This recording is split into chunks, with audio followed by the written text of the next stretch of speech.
పశ్చిమ గోదావరి జిల్లా పాలకొల్లులో దారుణం చోటు చేసుకుంది. ప్రైవేట్ బ్యాంక్ రికవరీ ఏజెంట్ నెట్టడంతో పెనుమూరు గ్రామానికి చెందిన రామకృష్ణ మృతి చెందాడని బంధువులు ఆరోపించారు. నెలకు 14,000 రూపాయలు కడుతున్న రికవరీ ఏజెంట్ ఇబ్బంది పెట్టారని ఆవేదన వ్యక్తం చేశారు.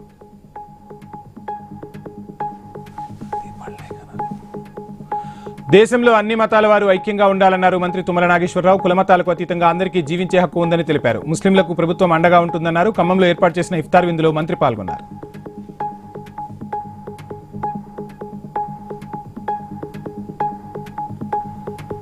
ఎల్బీ స్టేడియంలో వాసవి మాత పారాయణ హోమం నిర్వహిస్తామన్నారు మంత్రి వాకిటి శ్రీహరి. 40,000 మందితో ఈ కార్యక్రమం చేపడతామని తెలిపారు. చింతల శ్రీనివాస్ రచించిన 102 చరణాల వాసవి మాత స్తుతిని ఆలపించనున్నట్లు ఆర్యవైశ్య కార్పొరేషన్ చైర్పర్సన్ కాళ్య సుజాత చెప్పారు.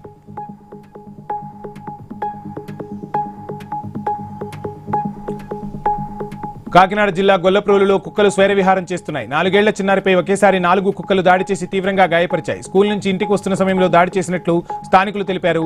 గ్రామంలో 15 మందిని కుక్కలు కరిచినా అధికారులు పట్టించుకోవడం లేదని ఆగ్రహం వ్యక్తం చేశారు.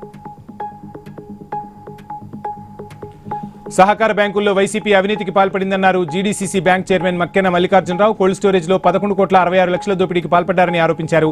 ఇప్పటి వరకు 10,58,00,000 రికవరీ చేశామని తెలిపారు. విదేశాలకు పారిపోయిన డైరెక్టర్లపై లుకౌట్ నోటీసులు జారీ అయ్యాయని తెలిపారు.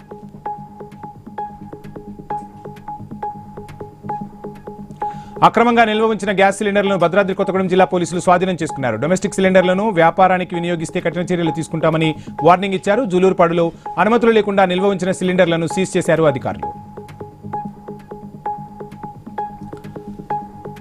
మోదీ నాయకత్వంలో దేశం అభివృద్ధి పదంలో దూసుకుపోతుందన్నారు ఆంధ్రప్రదేశ్ బీజేపీ రాష్ట్ర కార్యవర్గ సభ్యుడు పురుషోత్తం రెడ్డి. పార్టీ సిద్ధాంతాలను ప్రజలకు వివరించాలని సూచించారు. దేశంలో ఉన్న పలు సమస్యలను ఒక్కొక్కటిగా పరిష్కరిస్తున్నారని చెప్పారు. కర్నూలు జిల్లా ఆలూరులో నిర్వహించిన భారతీయ జనతా పార్టీ రాజకీయ శిక్షణా తరగతులను ఆయన ప్రారంభించారు.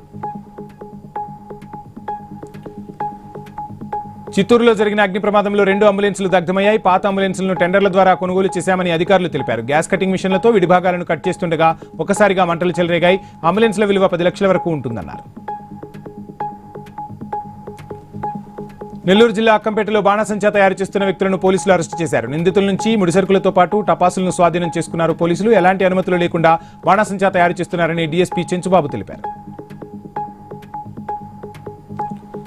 ధర్మవరంలోని పలు హోటళ్లపై ఎస్ఓటీ పోలీసులు దాడులు చేశారు. వ్యాపార అవసరాలకు ఉపయోగిస్తున్న 30 డొమెస్టిక్ సిలిండర్లను సీజ్ చేశారు. నిబంధనలు ఉల్లంఘిస్తే కఠిన చర్యలు తీసుకుంటామని ఎస్ఓటీ అధికారి గురుప్రసాద్ హెచ్చరించారు.